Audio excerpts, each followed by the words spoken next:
आजच्या कार्यक्रमाचे अध्यक्ष डॉक्टर यज्ञवीरजी कवडे यांचा जो परिचय करून दिलेला आहे तो त्यांचा थोडासा अपुरा परिचय आहे असे मला वाटतं.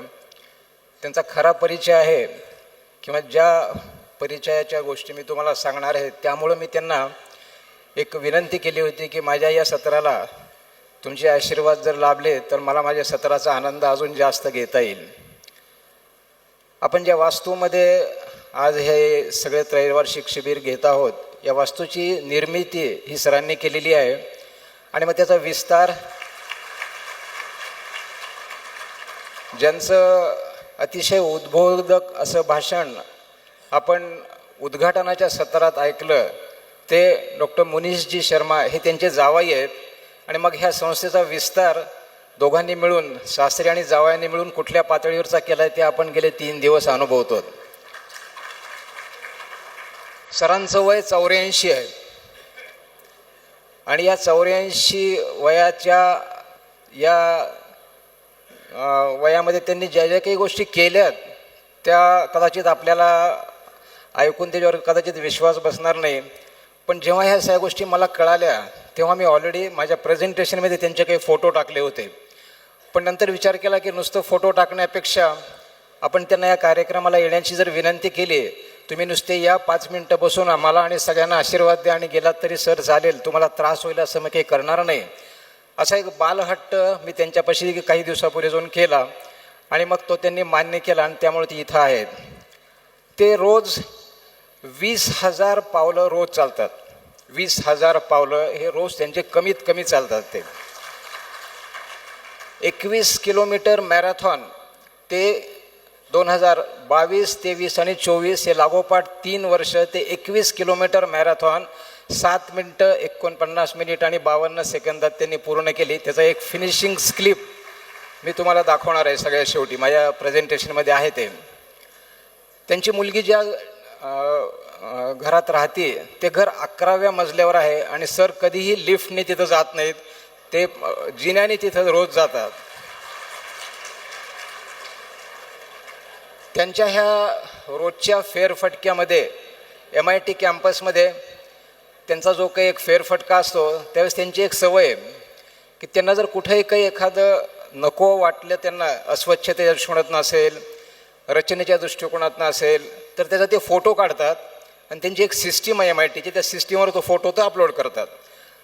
त्याचा इतका चांगला परिणाम ह्या संस्थेवर झालेला आहे की तुम्ही ह्या गेल्या 3 दिवसात बघत असताल या संस्थेतलं एकंदर स्वच्छता, सगळ्या इथल्या कार्यकर्त्यांची एकंदर आपल्याला करण्याची मदत करण्याची एकंदर इच्छा, ह्या सगळ्या गोष्टी कशामुळं आहेत तर ह्या संस्थेचा जो कॅप्टन आहे तो कॅप्टन कसा आहे याचं वर्णन करावं म्हणून मी तुम्हाला ह्या सगळ्या गोष्टी सांगितल्या.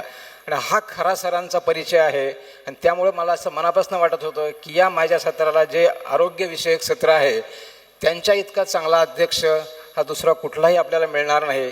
त्यांनी माझ्या बालहट्टाला मान्यता देऊन आज तिथं आले, त्याबद्दल सरांचं मी खरंच मनापासून आभार मानतो. कोणती एखादी गोष्ट जर असेल जी करायची असेल आपल्याला तर आपल्याला अनेक गोष्टींचा विचार करावा लागतो. ज्या काही गोष्टींचा विचार करावा लागतो त्याची यादी बरीच आहे, तेव्हा आपल्याला कधी कधी सॉर्टिंग करावं लागतं. मग हे त्रैवार्षिक शिबिर असेल किंवा एखादी आपल्या व्यक्तिगत आयुष्यातली एखादी गोष्ट असेल तर मग अशा कोणत्या गोष्टी आहेत बाबा की ज्या गोष्टीचा आपण प्रामुख्याने विचार केला पाहिजे.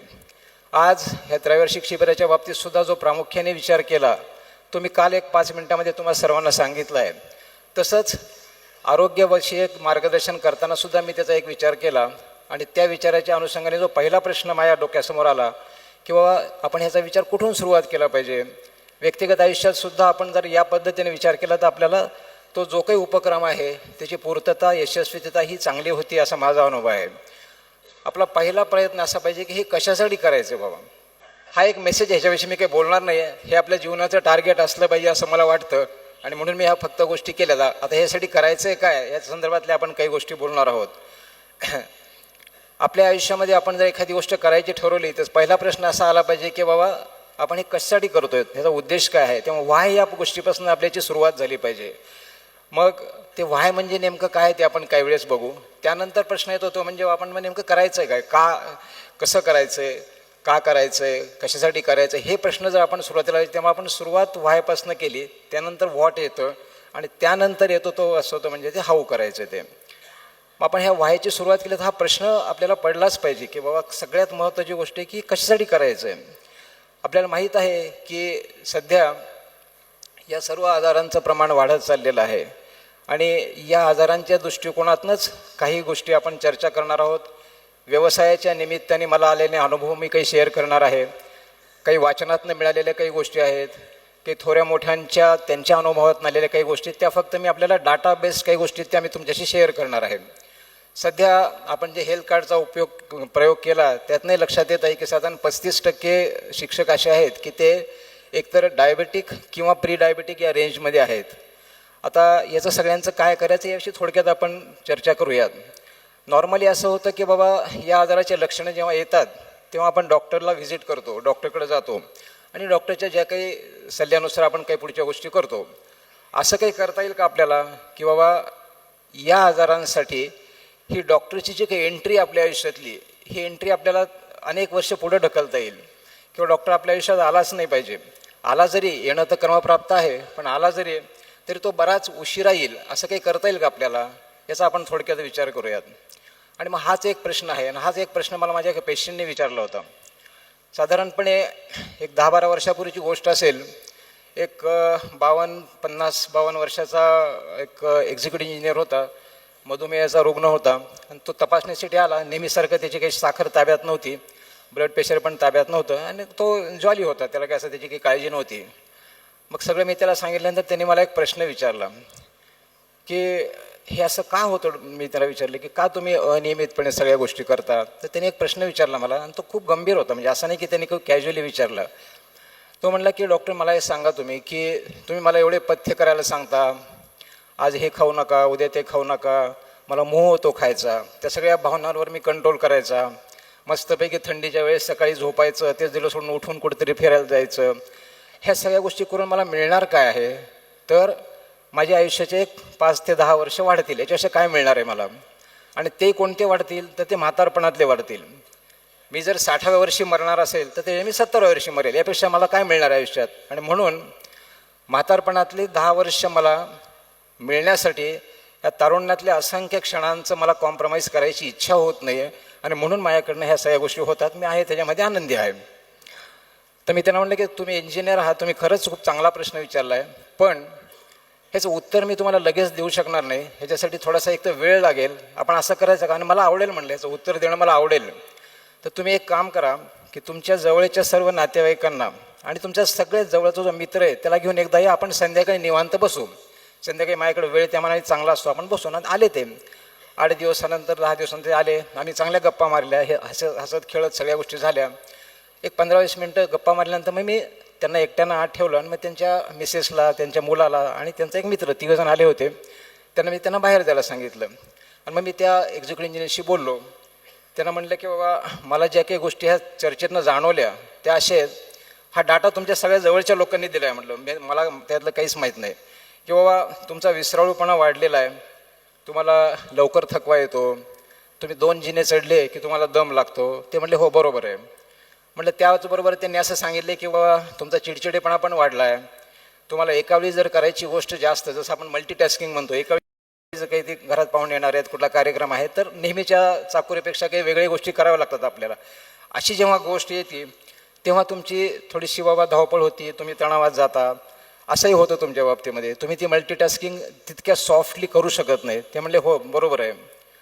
नंतर तुम्हाला अनेक गोष्टी पूर्वी आवडायच्या, त्या सगळ्या आवडणाऱ्या गोष्टीतला तुमचा इंटरेस्ट कमी झाला आहे.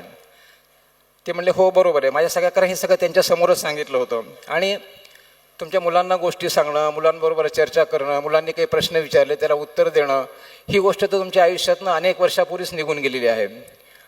आणि अजून एक गंमत म्हणजे ह्या सर्व चर्चेमध्ये तुमच्या मिसेस, तुमची पत्नी एकही वाक्य बोलले नाही. म्हटलं त्या शांत होत्या.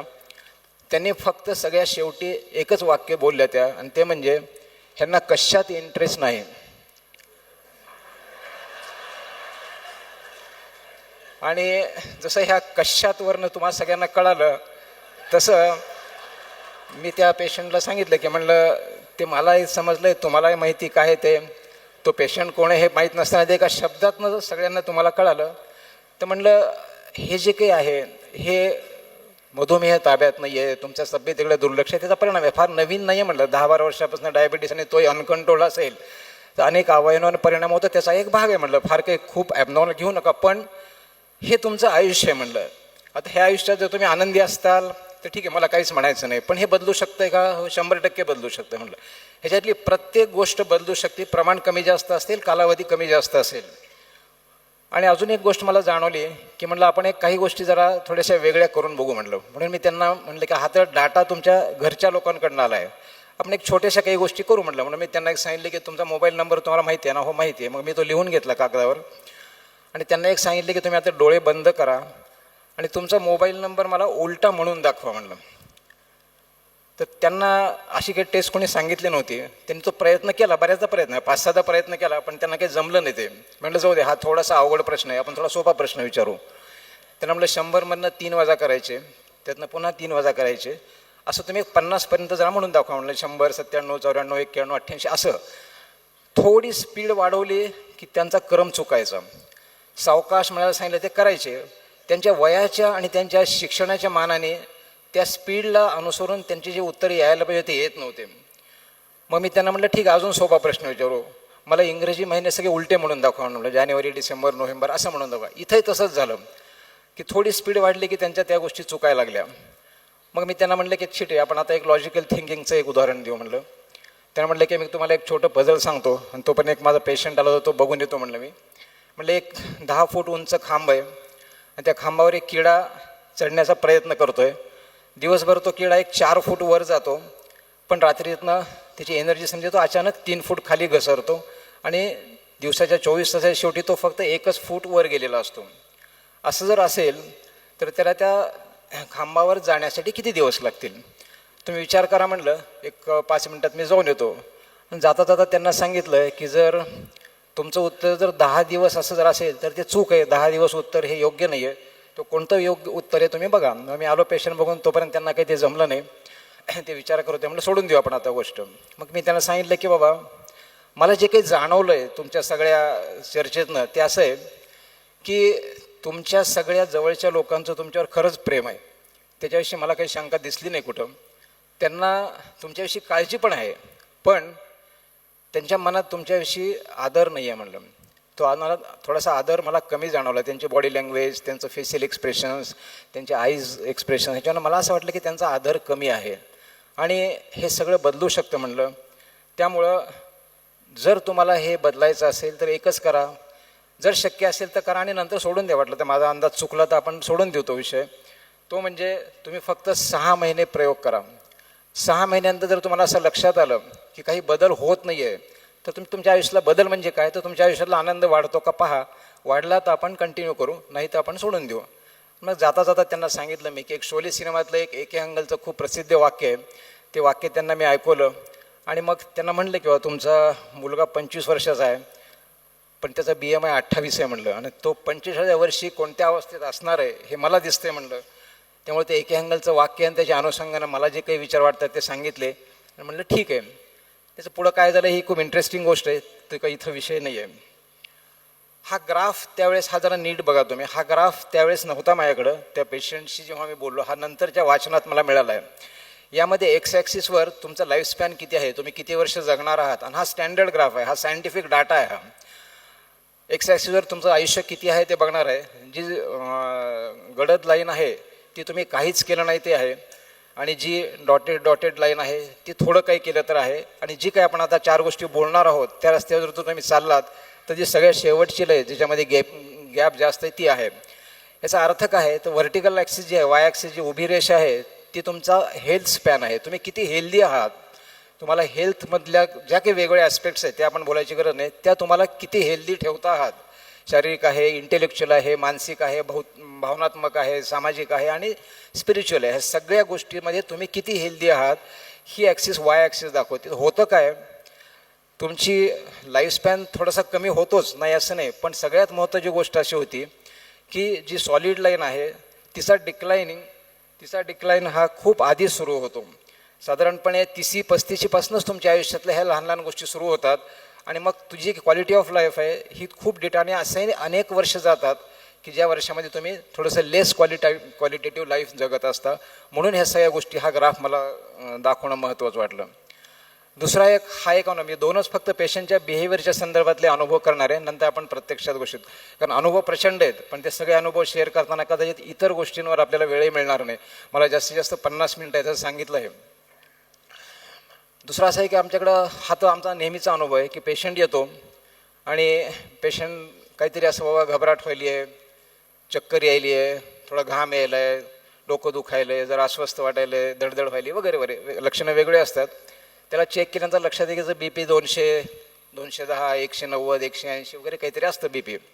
त्याला जरी प्रश्न विचारले की बाबा पूर्वी डॉक्टरला दाखवलं का कधी, डॉक्टरने काही BP सांगितलं होतं का कधी, कधी कधी बहुतेक वेळेस अशी अवस्था असते की त्याचं BP आम्हाला सांगायची हिंमत पण होत नाही, कारण सांगितल्यानंतर त्याचं BP अजून एक 10 वाढणार आहे मला माहीत असतं. आम्ही त्याला खोटं सांगतो किंवा BP वगैरे काही ना सगळं चांगलं आहे वगैरे वगैरे. ट्रीटमेंट दिल्यानंतर BP कमी झाल्यानंतर मग त्या गोष्टी बोलतो. पण उत्तर असे येतात की हो मला सांगितलं होतं 2 वर्षापूर्वी.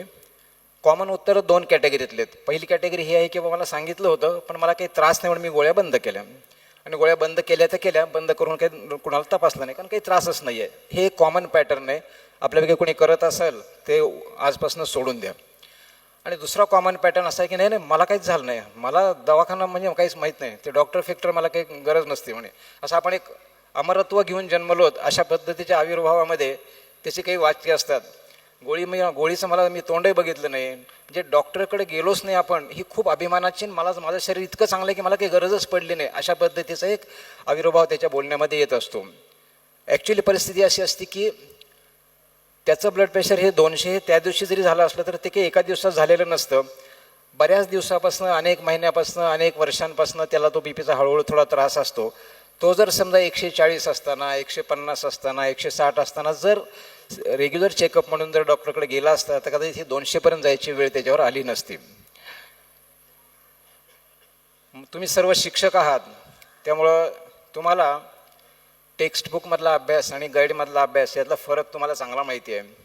गाईडचा आपण उपयोग फार विशिष्ट आणि एक मर्यादित गोष्टीसाठी करतो, पण टेक्स्टबुकमधल्या अभ्यासाचं जे काही एकंदर फलित असतं हे तुम्हाला माहिती आहे. म्हणून मला असं वाटतं की कदाचित ह्या येणाऱ्या 2-3 स्लाईड्स आहेत ह्या मी जर तुम्ही शिक्षक नसता तर कदाचित दाखवल्या नसत्या, पण तुम्ही शिक्षक आहात म्हणून मला असं वाटतं की आपण जे काही बोलणार आहोत त्याच्या मागची थोडी थेअरी जर तुम्हाला कळाली तर जास्त चांगलं होईल. एक साधारणपणे आपला एक गैरसमज असा आहे की हृदय हे सतत काम करत असतं, हृदयाला विश्रांती नसते, पण तो बरोबर नाही, अर्धवट. हे जे काही हृदयाचं स्पंदन तुम्ही पाहत आहात ह्यामध्ये हृदयाचं जे आकुंचन पावतं हे हृदयाचं काम आहे आणि जे प्रसरण पावतं ते हृदयाची विश्रांती आहे. आपण जर नॉर्मली 72 ठोके असं गृहीत धरले तर मॅथमॅटिक्सनुसार 0.8 सेकंद एका ठोक्याला मिळतात. त्यातलं 0.3 सेकंद हृदय काम करतं आणि 0.5 सेकंद विश्रांती घेत असतं. फक्त कॅल्क्युलेशन सोपे जावे म्हणून मी तो 72चा आकडा 144 केला आहे. ठोके दुप्पट झालेत, वेळ निम्मा झाला आहे, आणि अशा वेळेस हृदयाची काम करण्यासाठी जो वेळ लागतो तो त्याच्या विश्रांतीपेक्षा जास्त लागतो आणि मग हृदय त्यावेळेस जे काही अडचण येतात ते या गोष्टीमुळे होतात. याचा मेसेज एकच आहे की 144 ठोके काही आपले नेहमी नसतात, पण जर 100 झाले तर काय होईल, 90 झाले तर काय होईल, हा एक मेसेज फक्त कळवा म्हणून मी हे सांगितलं आहे. इन जनरल ह्याचा कन्क्लुजन असं आहे की जितके हृदयाचे ठोके जास्त तितकी हृदयाची विश्रांती कमी. लाखो करोडो वर्षापासून आपल्या मानवी शरीराला तणावाचे 2च कारणं माहीत होते. एक म्हणजे फ्लाईट किंवा फाईट, म्हणजे आपण काहीतरी बाबा शिकार करण्यासाठी काहीतरी धावपळ करायची, मग भले ती प्राण्यांच्या मागं पळणं असेल, झाडावर चढणं असेल वगैरे वगैरे, किंवा आपण दुसऱ्या कुठल्या प्राण्याची शिकार होऊ नये म्हणून एकतर त्याची फाईट करायची किंवा पळून जायचं. आणि ह्या 2 गोष्टींनी आपलं शरीर लाखो करोडो वर्ष ह्याच पद्धतीचा एकंदर फिजिओलॉजीच्या दृष्टिकोनातनं सगळा आपला दिनक्रम ठरलेला असतो, किंवा शरीरातल्या आतल्या ज्या गोष्टी ती या गोष्टी घेऊन ठरलेल्या असतात. आणि मग जेव्हा असं फाईट और फ्लाईटची स्थिती येते तेव्हा होतं काय शरीरामध्ये, सगळ्यात महत्त्वाची गोष्ट म्हणजे हृदयाचे ठोके वाढतात, BP थोडंसं वाढतं, आणि सगळ्यात महत्त्वाची गोष्ट म्हणजे ह्या सगळ्या लढाईला तयार होण्यासाठी म्हणून आपलं शरीर जी काही साखर वेगवेगळ्या ठिकाणी डिपॉझिट केलेली असते, प्रामुख्यानं ग्लायकोनच्या स्वरूपात असते, ती रक्तामध्ये पोर करते किंवा रक्तामध्ये ढकलते आणि रक्तातली साखर वाढवून नये की तुला पळायचं बाबा, पळताना तुला मसल साखर जास्त लागणार आहे, म्हणून तयारी सगळी शरीर आपलं त्याची तयारी करतं. आता ह्या सगळ्या परिस्थितीमध्ये सध्याच्या परिस्थितीत काय होतं आहे ते बघू आपण. आताची सध्याची परिस्थिती काय आहे, समजा जर का असं असेल की तुम्हाला स्ट्रेस आहे आणि तुम्ही ॲक्टिव्हिटी करतायत तर ठीक आहे, ती नॉर्मल गोष्ट आहे, ती आपल्या शरीराला नॉर्मल वाटते. पण जर समजा तुम्हाला तणाव आला आहे आणि त्यावेळेस तुम्ही ॲक्टिव्हिटी तर करतच नाही, उलट काय करतायत, कारण आता तणावाचे कारणं प्रचंड आहेत, तणावाचे कारणं खूप वाढलेले आहेत आणि त्या अनेक वाढलेल्या कारणामुळं आपली सध्याची स्थिती पण वेगळी असते. आपण घरात आहोत, 7ला आपला मुलगी घरात यायची नाही आली की तणाव येतो. मग त्यावेळेस काय करणार आपण, तर जे काही करणार आहे, समजा टी व्ही बघतायत, मोबाईलवर काहीतरी बोलतायत, त्या तणावाच्या कारणाच्या संदर्भात काहीतरी नुसत्या एरजऱ्या घालतायत वगैरे वगैरे. तर मग अशा वेळेस बॉडी थोडी आपली कन्फ्यूज होती की अरे तुला तणाव आला आहे, तुझ्याकडनं अपेक्षा तर वेगळ्याच आणि तू तर वेगळंच करायला लागलास. समजा ह्याच्या पुढची पायरी झाली की आपण तणाव तर आला आहे, हालचाली करत नाहीत आणि उलट काहीतरी खातोयत आपण, तर बॉडीला हे अजून थोडंसं कन्फ्युजन वाढतं बॉडीचं. आणि सगळ्यात शेवटची गोष्ट म्हणजे तणावाला हालचाली नाहीत, आपण काही गोड खातोय, तेव्हा तर जो काही शुगरचा हाईक होतो तो बॉडीला थोडासा भ्रमिष्ट होतो किंवा बॉडीला पॅनिक मोडमध्ये टाकतो. म्हणून तणाव आल्यानंतर काय करावं हे आपल्याला करोडो वर्षांनी जे सांगितले त्याचे आपण सध्या वेगळं करतो आहोत. आणि हे जे वेगळेपण आहे, हे वेगळेपण अनेक आजारांच्या निर्मितीचं एक कारण असू शकतं, असा एक बराच स्ट्रॉंग होल्ड असलेला रिसर्च सगळीकडे चालू आहे. मधुमेहाचे पेशंट वाढत चाललेले आहेत, तेव्हा मधुमेहाच्या पेशंटला ही गोष्ट माहीत असावी म्हणून ही मुद्दाम एक मी स्लाईड केली आहे. नॉर्मली आपण जेव्हा एखादं काही कुठलंही जेवण केलं किंवा साखर खाल्ली तर आपल्या रक्तातली साखर वाढती, पण ती वाढू नये म्हणून इन्सुलिन नावाचा एक पदार्थ तयार होत असतो आणि तो काय करतो तर रक्तातली साखर ही पेशीमध्ये ढकलतो. तिथे एक लॉक असतं. जो काही प्रोसेस सुरू होतो आहे वयाच्या 22, 25, 28 वर्षापासून हा प्रोसेस सुरू होतो, तो म्हणजे त्या रक्तातल्या साखरेला पेशीमध्ये जाण्यासाठी जो काही एक पडदा आहे किंवा लॉक आहे तिथे एक प्रॉब्लेम क्रिएट होतो, त्याला आपण रेजिस्टन्स म्हणू. पण बॉडी हे सगळं ॲडजस्ट करते आणि बॉडी काय करते, समजा 10 युनिट्स इन्सुलिनचे पुरत असतील ती साखर ढकलण्यासाठी, तर बॉडी 12 युनिट इन्सुलिन तयार करते आणि रक्तातली साखर नॉर्मल ठेवते. काही दिवसानंतर तो मूळ प्रॉब्लेम आहे तो तसाच राहतो, म्हणून मग 14, 16, 18, 20 असं इन्सुलिनचं प्रमाण वाढत जातं शरीरातलं, पण रक्तातली साखर मात्र नॉर्मल असते. मग काही दिवसानंतर असं होतं की बॉडीला अजून वाढवणं शक्य होत नाही, मग हळूहळू त्यावेळेस रक्तातली साखर वाढायला लागते. लक्षणं येतात का पेशंटला, अजिबात येत नाहीत लक्षणं. जेव्हा अनेक वर्ष गेल्यानंतर जेव्हा लक्षणं यायला लागतात तेव्हा मग आपल्याला साखर आहे असं लक्षात येतं. आणि ॲव्हरेज सगळ्या डाटाने हे दाखवून दिलेलं आहे की हा जो ॲव्हरेज कालावधी आहे, हा पहिला प्रोसेस 10चं 12 युनिट झालेला आहे, तिथपासून ते साखरेसाठी ट्रीटमेंट सुरू केली आहे, हा ॲव्हरेज कालावधी 10 वर्षाचा असतो. म्हणून 10 वर्ष उशीर होणारी गोष्ट आपण काही गोष्टी केल्या तर 10 वर्ष आधी आपण ती ओळखू शकतो.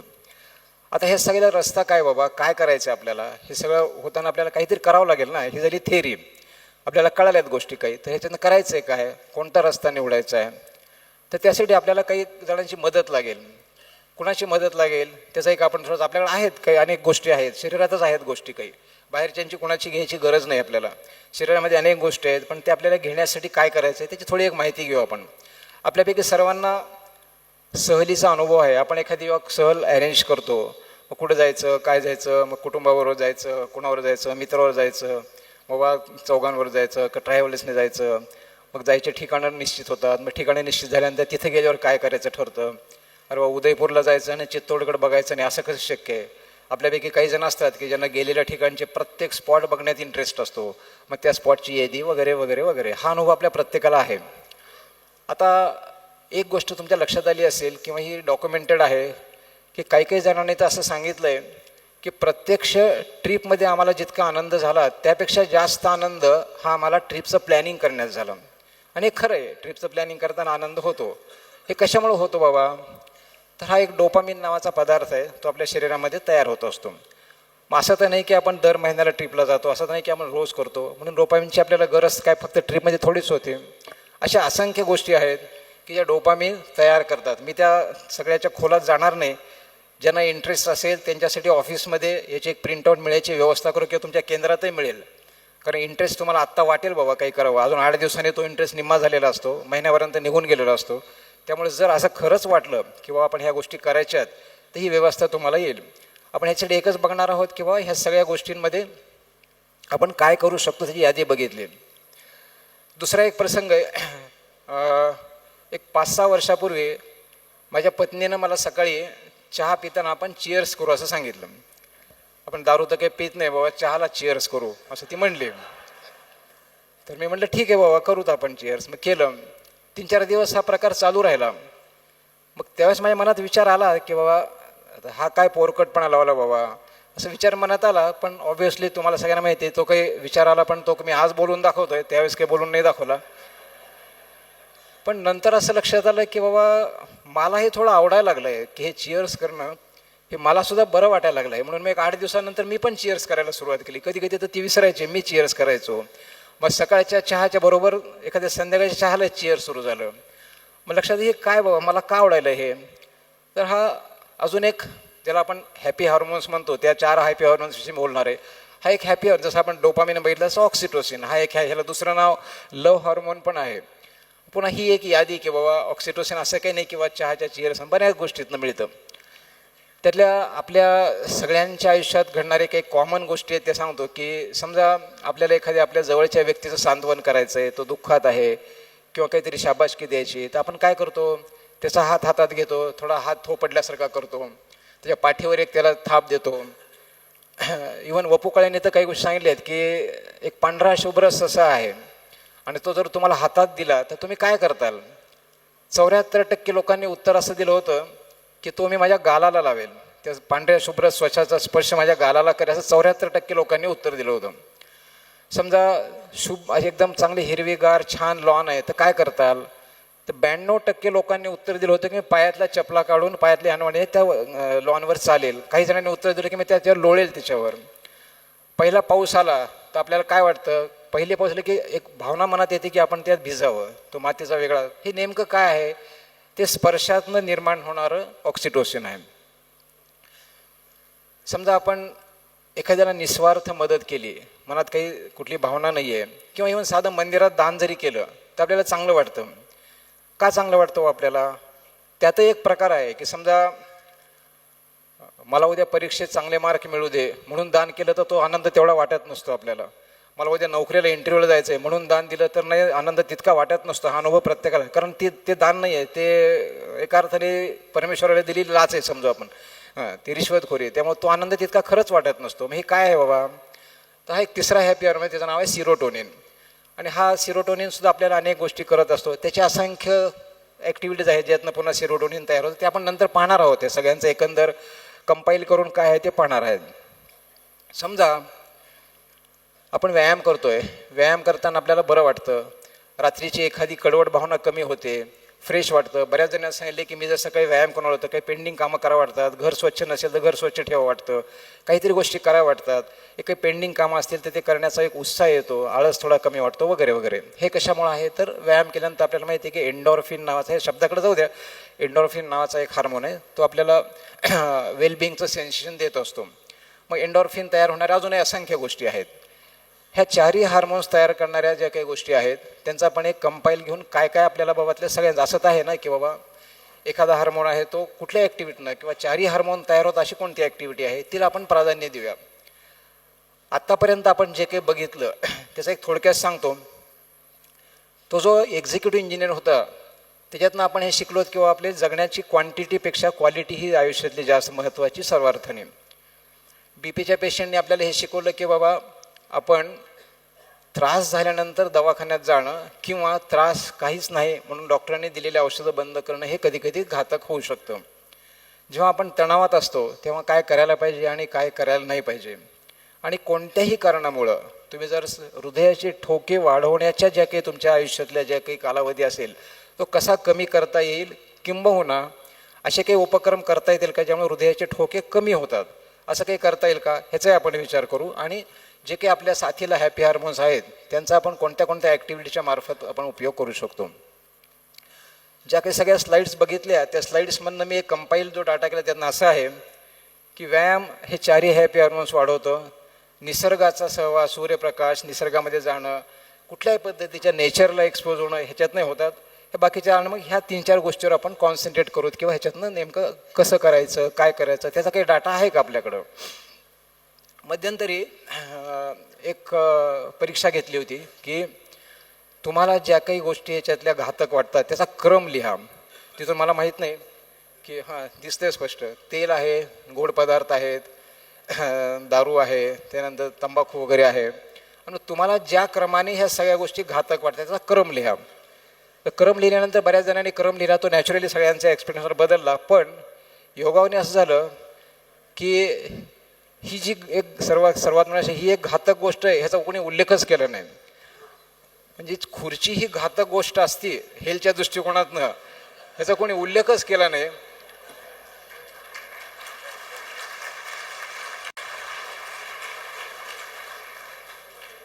ह्या ज्या टाळ्या पडल्या त्या खुर्चीच्या वेगळ्या दृष्टिकोनातनं पडल्या ते मला माहिती आहे,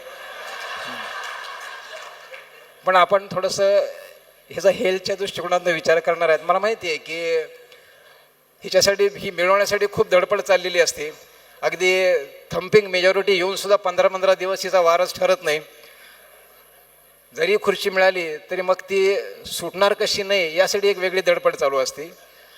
आणि एक नवीन ट्रेंड आहे, नवीन म्हणजे तसा बराच जुना आहे, पण अजून एक ट्रेंड त्यातलं इम्प्रूव्ड व्हर्जन म्हणा, की समजा काही कारणामुळे खुर्ची सुटली तरी आपल्याला रिमोट कंट्रोलने तिच्यावर आपला कसा ताबा राहील यावरही सध्या आपल्याला एक तणावग्रस्त अनुभव बघतो आपण. पण आपण ते खुर्चीचे ते जे काही आहे ॲस्पेक्ट्स आहेत ते इथं आपण बघणार. आपण हे बघणार आहेत की खुर्ची म्हणजे हे बसून राहणं, हालचाली कमी करणं, या दृष्टिकोनात आपण खुर्चीचा विचार करणार आहेत. आणि सायन्सने हे सिद्ध केलेलं आहे की मानवाच्या गेल्या 100 वर्षातल्या आजारपणाच्या जे काही मेटाबॉलिक सिंड्रोमच्या अंडर जे काही आजार आहेत ते वाढण्याचं महत्त्वाचं वन ऑफ द रिझन्स जे आहे ते म्हणजे शरीराच्या हालचाली कमी आणि आराम करणं, शरीराला जास्त चालण्याची सवय न करणं. आता नेमकं असं आहे की आपण काय करायचं बाबा, आपण का करायचं हे बघितलं सगळं. आता काय करायचं आपल्याला, आपण बघितलं की 4 हार्मोन्स येतात, ती गोष्ट एक्झरसाईजमधनं येते. एक्झरसाईजबद्दल सगळ्या जगातल्या सगळ्या स्टडीजचं युनॅनिमस ओपिनियन आहे, जे कुठंच दुमत नाही आहे की एक्झरसाईज ही फायदेशीर आहे. याच्याविषयी काही दुमत नाही. जसं बाकीच्या ॲक्टिव्हिटीविषयी, समजा आहाराविषयी अनेक गोष्टी ते आपण नंतर बघणार आहेत, पण एक्झरसाईजचे काय आहे की एक्झरसाईजमध्ये सगळं हॅपी हार्मोन्स तयार होतात. सर्व अवयव, मेंदू, किडनी, त्यानंतर पाय, बाकीचे जितके काही ऑर्गन्स आहेत प्रत्येकाची कार्यक्षमता एक्झरसाईजमुळे वाढते. जितकं वय तुमचं कमी तितकं जास्त हेवी एक्झरसाईज तुम्ही करायला पाहिजेत. जितकं वय जास्त तितकं करण्यात काहीच नाही, तर कमीत कमी काय करायचं ते आपण नंतर बघूयात. त्यातल्या त्या सगळ्यांनी चालणं ह्याला तर काही पर्यायच नाही आहे. आज कवडे सर 20,000 पावलं चालतात. त्या हिशोबाने आपण काय करू शकतो ह्याचा प्रत्येकाने विचार करून ती आपल्या शरीराची एक सवय म्हणून केली पाहिजे. एक्झरसाईजचा अजून एक फायदा आहे ते म्हणजे जे रेग्युलरली एक्झरसाईज करतात त्यांचं ॲक्सिडेंटचं प्रमाण कमी होतं, कारण त्यांच्यात बॅलन्सिंग हा जो काही एक ॲस्पेक्ट असतो आणि जो रिफ्लेक्स टाईम नावाची जी गोष्ट असते ती चांगली असते, तेव्हा ॲक्सिडेंटचं प्रमाण कमी होतं. आणि त्यापेक्षाही एका कदाचित ॲक्सिडेंट झालाच तर त्याची रिकव्हरी ही चांगली होत असते. एक्झरसाईजबद्दल फक्त एकच गैरसमज आहे, तो मात्र इथून मला तुमचा काढून टाकतो, म्हणजे एक्झरसाईजमुळे वजन कमी होत नाही. तुम्ही जर वजन कमी करण्यासाठी एक्झरसाईज असं जर करत असताल तर ते खोटं आहे, वजन कमी होत नाही. हा सगळ्या ठिकाणी सिद्ध झालेली गोष्ट आहे. तेव्हा एक्झरसाईजचे फायदे किती आहेत? 100 फायदे आहेत. पण वजन कमी करणं हा एक्झरसाईजचा फायदा नाही, ते तुमचं टार्गेट असणं योग्य नाही. जसं समजा रात्री ब्रश करणं झोपताना, हे कसं आहे, खूप चांगलं आहे. फ्लॉस करणं, ब्रशच्या जोडीला रात्री फ्लॉस करणं, हे कसं आहे, खूप चांगलं आहे. त्याचे बरेच फायदे आहेत, गट बॅक्टेरिया वगैरे वगैरे. पण रात्री ब्रश केल्याने वजन कमी होतं का? तर नाही होत कमी. एक्झरसाईजचं एक्झॅक्टली तसंच आहे. हे ठासून सांगावं तुम्हाला म्हणून मी सांगितलं. का कमी होत नाही, कसं कमी होत नाही, त्यावर आपण एक 10 मिनटं बोलू शकतो, पण ती वेळ नाही आहे. कोणत्या एक्झरसाईज कराव्यात? मसल बिल्डिंग, जितकं वय कमी तेवढं मसल बिल्डिंगकडे लक्ष दिलं पाहिजे. मसल बिल्डिंगचे खूप फायदे आहेत. जे काही आपण खातो त्या एनर्जीला एक सोर्स मिळतो अजून एक डिस्ट्रीब्यूट होण्यासाठी. डिस्ट्रीब्युशन सगळ्या ठिकाणी होताना मसल्स वाढले तर त्याचा फायदा होतो. तुमचं बॅलन्सिंग अजून स्ट्रॉंग होतं, कॉन्फिडन्स वाढतो, बरेच फायदे आहेत. दुसरी गोष्ट आहे ते म्हणजे योगासनं. योगासनाचा तर म्हणजे आपल्या शरीरामध्ये एक दैनंदिन आयुष्यामध्ये सहभाग झाला पाहिजे. कसा झाला पाहिजे, किती मिनटं झाले, ते मिनिमम तुमच्याकडनं काय अपेक्षा आहेत माझ्या ते पुढच्या स्लाईडमध्ये येणार आहे. तिसरी गोष्ट, मी मानेच्या हालचाली सांगितल्यात, फक्त एक प्रतिकात्मक म्हणून मानेच्या हालचाली लिहिल्यात. प्रत्यक्षात असा आहे की हा एक वेगळा सबसेट आहे एक्झरसाईजचा. तो म्हणजे काही जणांची कंबर दुखते, काही जणांना मानेला त्रास असतो, काही जणांचे खांदे दुखतात, काही जणांचे गुडघे दुखतात. तर त्या विभागाचा एक वेगळा एक्झरसाईजचा प्रोटोकॉल 10 मिनटासाठी ज्याची गरज आहे त्यानुसार. आणि कंबर दुखणं हे तर असं आहे, बायकांमध्ये त्याचं प्रमाण जास्त आहे, त्याचे बरेच कारणं आहेत. कंबर दुखल्यानंतर त्याचा एक्झरसाइज त्या कमरेच्या सुरू करण्यापेक्षा कमरेचे स्नायू स्ट्रॉंग करताना आतापासूनच कमरेचे एक 10 मिनटं व्यायाम केले तर तुमची कमर एक 10-10 वर्ष दुखणार नाही. आणि प्राणायाम आणि मेडिटेशन ह्याचाही रोल आपल्या आयुष्यात तो कसा आहे तो आपण नंतर बघणार आहेत. झोपेविषयी थोडंसं खरंच तर सविस्तर सांगायचं आहे, पण माझ्याकडे फक्त 15 मिनिटं अजून. झोपेविषयी झोप ह्या विद्या अजून एक गैरसमज आहे की झोपेमध्ये आपले सगळे अवयव विश्रांती घेत असतात. हे ॲक्च्युली अर्धसत्य आहे. बरेचसे अवयव विश्रांती घेत असतात, पण मेंदू हा झोपेमध्ये खूप चांगलं काम करत असतो. सायन्सने सिद्ध केलेलं आहे की दीर्घकाळ झोपेची कमतरता आणि डिमेन्शिया म्हणजे विस्मरण, ब्लॅक सिनेमातला अमिताभ, तर ह्याचं कोरिलेशन स्ट्रॉंगली असोसिएट झाले. झोप करते काय नेमकी, मी झोपेचे प्रकार त्याचे डिटेल्स जाणार नाही. झोप आपली जी काही स्मरणशक्ती आहे ही स्मरणशक्ती ही झोपेमध्ये निर्माण होत असते. त्याचे मेंदूतले जे 2 भाग आहेत त्या 2 भागामधली तात्पुरती स्मरणशक्ती परमनंट म्हणून लहानपणीचे श्लोक आपल्याला अजूनही लक्षात राहतात, कारण लहानपणी आपली झोप चांगली असते.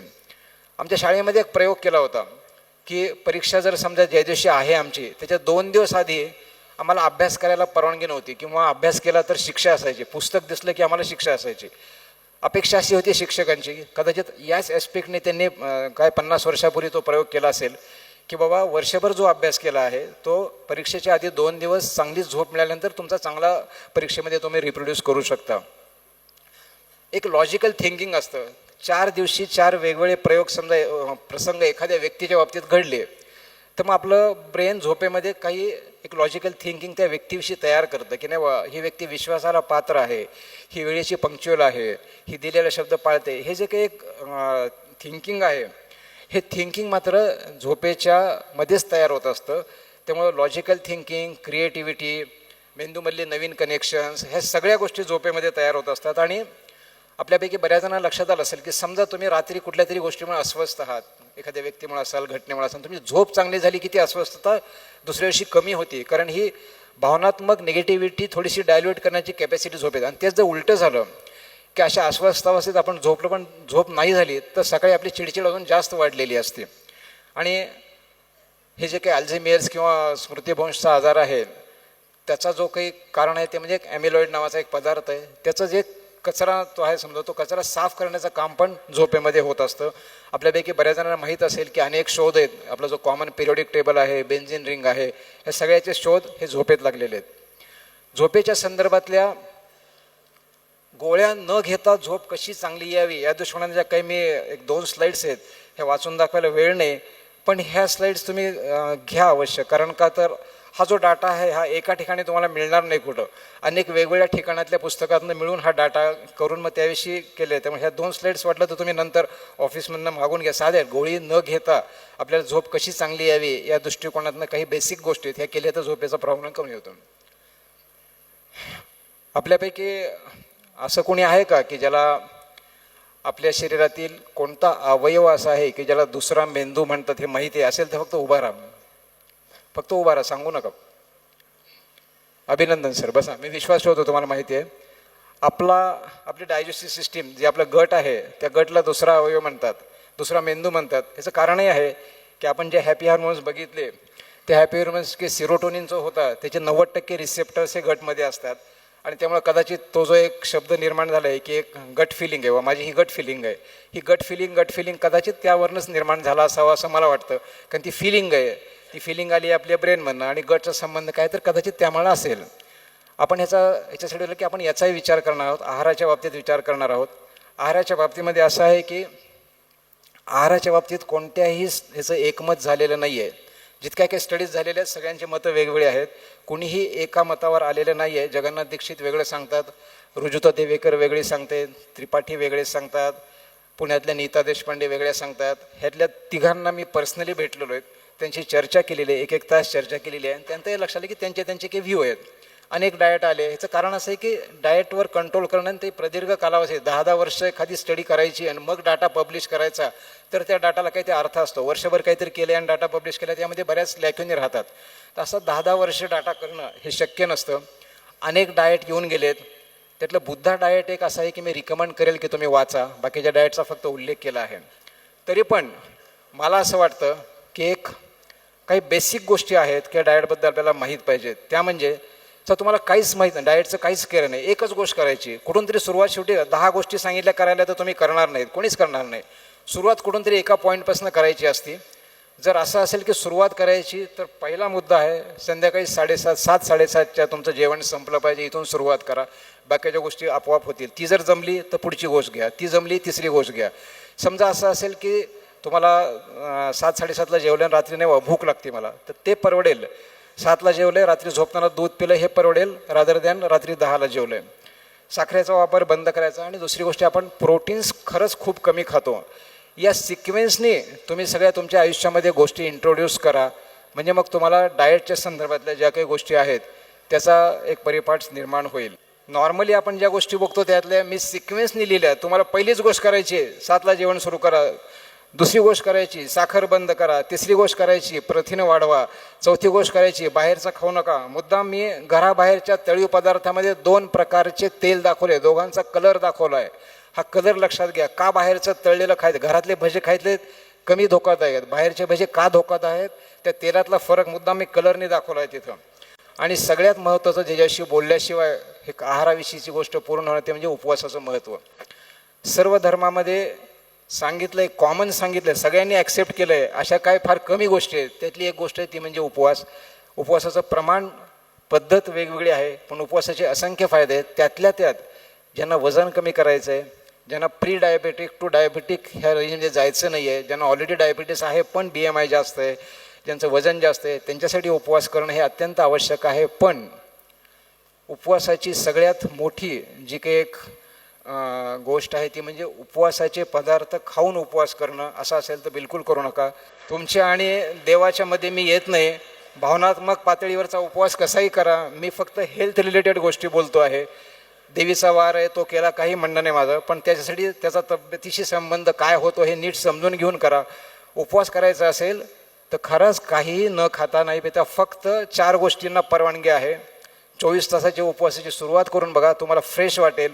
पाणी, ग्रीन टी, फक्त लिंबू आणि मीठ टाकलेलं पाणी, आणि ब्लॅक कॉफी, ज्या कॉफीमध्ये फक्त पाणी आणि कॉफी आहे. ह्या 4 गोष्टी कितीही घ्या, तासाला उलट घ्या, त्या चांगल्या असतात.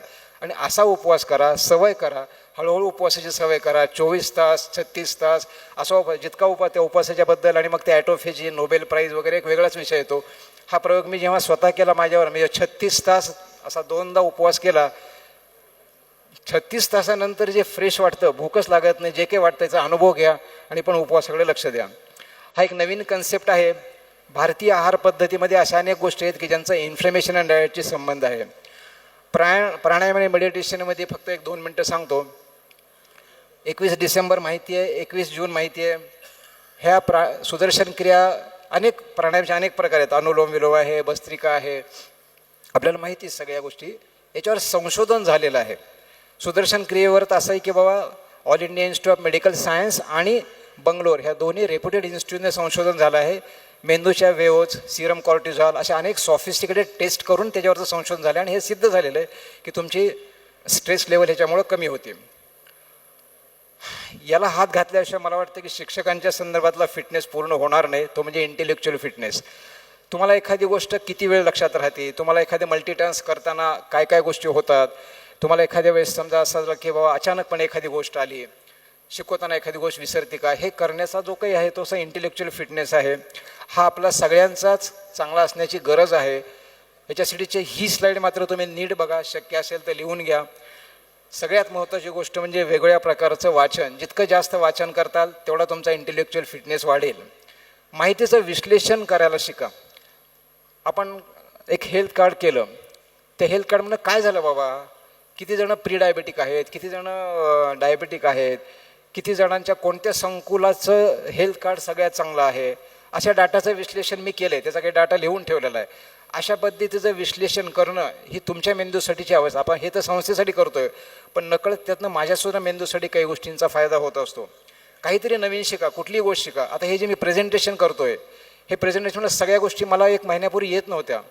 मी माझ्या जावयाची मदत घेतली आणि त्याकडनं बऱ्याच गोष्टी शिकल्या. आता असं आहे की हे प्रेझेंटेशन मी एकटा करू शकतो, जे मला 1 महिन्यापूर्वी येत नव्हतं, कारण त्यातनं मला बऱ्याच गोष्टी शिकायला मिळाल्या. असं काहीतरी नवीन गोष्टी शिका. सुडोको समजा एक ज्यांना मॅथेटिक्समध्ये किंवा नंबरिंगमध्ये इंटरेस्ट आहे त्यांना सुडोको हे खूप चांगला टोल आहे. हार्ड लेवल आहे, इंटरमिजिएट आहे, बिगिनर आहे, शब्दकोडे आहेत, वरच्या लेवलचे शब्दकोडे सोडवा आणि कुठला तरी एखादा इंटरेस्टिंग विषय तुमच्या आजूबाजूच्या लोकांशी चर्चा करा. एक उदाहरण म्हणून सांगतो फक्त की मी आता 6 महिन्यापूर्वी जेव्हा अमेरिकेत गेलो होतो तेव्हा मी आणि माझ्या मुलांनी एक भेंड्या खेळल्या. अशा भेंड्या खेळल्या की मी त्याला एक प्रश्न विचारला, कारण आपण एक वाक्य असं ऐकलं आहे की बाबा श्रीकृष्ण असं म्हणले होते की नधरी करी शस्त्र परी सांगे युक्ती गोष्टीच्या चार. तर श्रीकृष्णाने एक युक्ती सांगितली आणि पांडवाचा प्राण वाचला. असा तो एक प्रसंग सांग, मी एक सांगतो, तो एक सांग, मी एक सांगतो. अशा पद्धतीचे त्यातनं एक इतका इंटरेस्टिंग माहोल क्रिएट झाला की आम्ही 4 दिवस त्या वातावरणात होतो. त्यातनं मलाही 4 प्रसंग कळले, त्यालाही 4 प्रसंग, एकंदर 18 प्रसंग निघाले असे.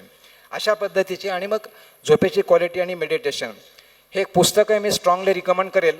100 वर्षापेक्षा जास्त लोक जे जगलेत त्यांचा पूर्ण एक अभ्यास करून त्यांचा इंटरव्ह्यू घेऊन तो, आणि जगलेत म्हणजे नुसते बेडरिडन नाहीत, ॲक्टिव्ह आहेत. तर काय बाबा तुमच्या ह्या लॉंगेव्हिटीचा आनंद देण्याचं रहस्य काय, त्याच्यावर एक पुस्तक आहे, ते वाचा. त्यांनी ज्या 10 गोष्टी सांगितल्या त्यापैकी बऱ्याच गोष्टी आपण बोललेलो आहोत. आता शेवटच्या 3 स्लाईड्स आहेत. हे कसं करायचं, तर बऱ्याचदा कारणं अशी असतात की मला वेळ नाही आहे, हे एक कारण असतं, किंवा मी इतका बिझी आहे, शाळेचं काम, घरचं काम. शाळा तर काय असं सांगते की शाळा घरी नाही असं सांगते, तुमचे भाषेपरमध्ये आलो म्हणजे मला वेळेस असे झालं वगैरे वगैरे वगैरे. असं जर कोणी आहे का, एक जण असेल तर उभा राहा फक्त, की त्याच्यावर मोदीजींपेक्षा जास्त जबाबदारी आहे, त्यापेक्षा जास्त कामं आहेत, असं कोणी असलं तर उभं राहा. असं जर कोणी असेल तर त्याला माझ्याकडनं एक्झम्पशन आहे किंवा नको करू तो काही. ते जर या वयामध्ये एवढ्या जबाबदाऱ्या असताना जर ते रोज 1 तास जर योगासनं करत असतील तर आपण हे कारण किती लटकं आहे हे आपण ओळखावं आणि हे करावं.